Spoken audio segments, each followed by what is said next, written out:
শহীদ ওসমান হাদির স্ত্রী ও একমাত্র সন্তানের দায়িত্ব সরকার গ্রহণ করবে। শহীদ শরীফ ওসমান হাদির অকাল মৃত্যুতে আগামী শনিবার একদিনের রাষ্ট্রীয় শোক ঘোষণা করছি। এই উপলক্ষে শনিবার দেশের সব সরকারি, আধা সরকারি, স্বায়ত্তশাসিত প্রতিষ্ঠান, শিক্ষা প্রতিষ্ঠান সহ সরকারি বেসরকারি ভবন এবং বিদেশে বাংলাদেশ মিশনগুলোতে জাতীয় পতাকা অর্ধনমিত থাকবে। একই সাথে আগামীকাল শুক্রবার বাদ জুমা দেশের প্রতিটি মসজিদে শহীদ ওসমান হাদির রুহের মাগফিরাত কামনায় বিশেষ দোয়া ও মোনাজাতের আয়োজন করা হবে। আপনারা তাতে শরীক হন। অন্যান্য ধর্মের উপাসনালয়গুলোতেও আয়োজন হবে বিশেষ প্রার্থনার। প্রিয় দেশবাসী, আসসালামু আলাইকুম।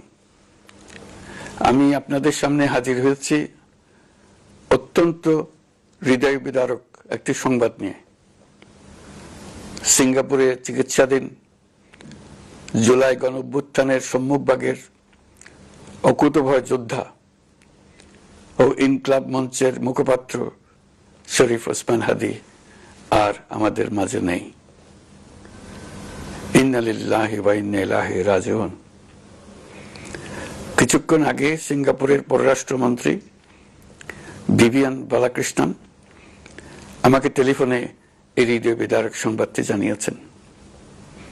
ফ্যাসিবাদ ও আধিপত্যবাদ বিরোধী সংগ্রামের এই অমর সৈনিককে মহান রাব্বুল আলামিন শহীদ হিসেবে কবুল করুন, এই দোয়া করি। আমরা সবাই মিলে এই দোয়া করি। শরীফ ওসমান হাদির এই অকাল মৃত্যুতে আমি গভীর শোক ও দুঃখ প্রকাশ করছি। তার প্রয়াণ দেশের রাজনৈতিক ও গণতান্ত্রিক পরিসরে এক অপূরণীয় ক্ষতি। আমি তার রুহের মাগফিরাত কামনা করছি এবং শোক সন্তপ্ত স্ত্রী, পরিবারের সদস্যবৃন্দ, স্বজন ও সহকর্মীদের প্রতি গভীর সমবেদনা জানাচ্ছি। শহীদ ওসমান হাদির স্ত্রী ও একমাত্র সন্তানের দায়িত্ব সরকার গ্রহণ করবে। শহীদ শরীফ ওসমান হাদির অকাল মৃত্যুতে আগামী শনিবার একদিনের রাষ্ট্রীয় শোক ঘোষণা করছি। এই উপলক্ষে শনিবার দেশের সব সরকারি, আধা সরকারি, স্বায়ত্তশাসিত প্রতিষ্ঠান, শিক্ষা প্রতিষ্ঠান সহ সরকারি বেসরকারি ভবন এবং বিদেশে বাংলাদেশ মিশনগুলোতে জাতীয় পতাকা অর্ধনমিত থাকবে।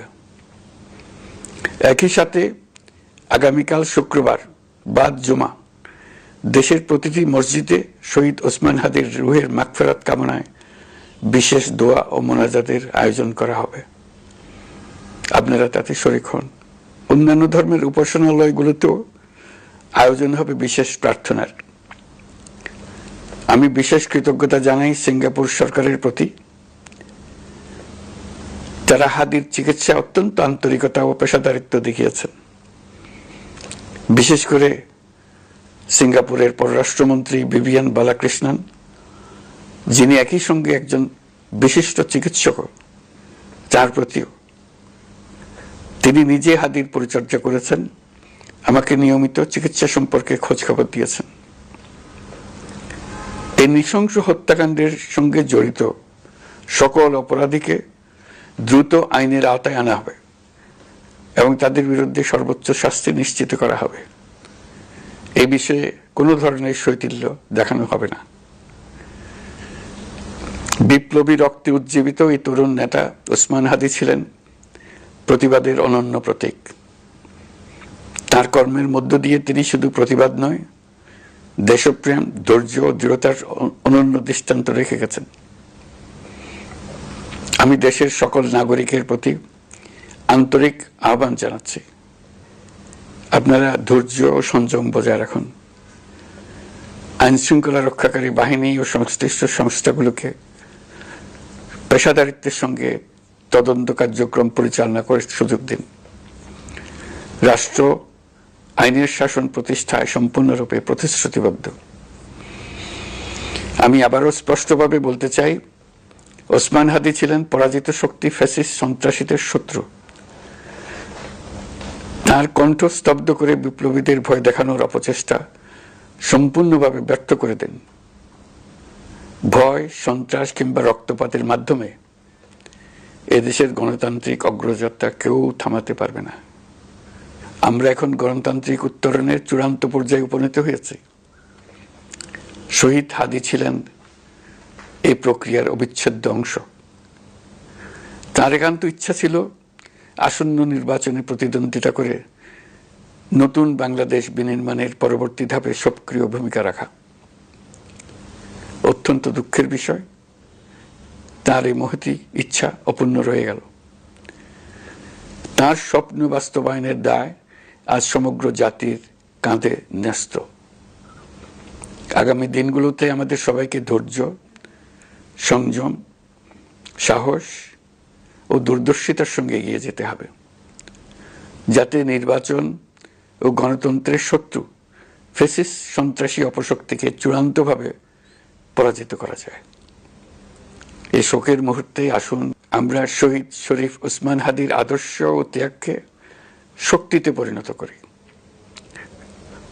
ধৈর্য ধারণ করি, অপপ্রচার ও গুজবে কান না দেই এবং যে কোনো হঠকারী সিদ্ধান্ত থেকে বিরত থাকে।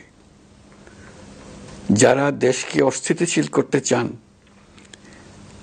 তাদের ফাঁদে পা না দিয়ে আসুন আমরা সবাই ঐক্যবদ্ধভাবে গণতন্ত্র, ন্যায় বিচার ও গণমানুষের অধিকার প্রতিষ্ঠার পথে অবিচল পদক্ষেপে এগিয়ে যাই। এটাই হবে শহীদ হাদীর প্রতি আমাদের প্রকৃত শ্রদ্ধা।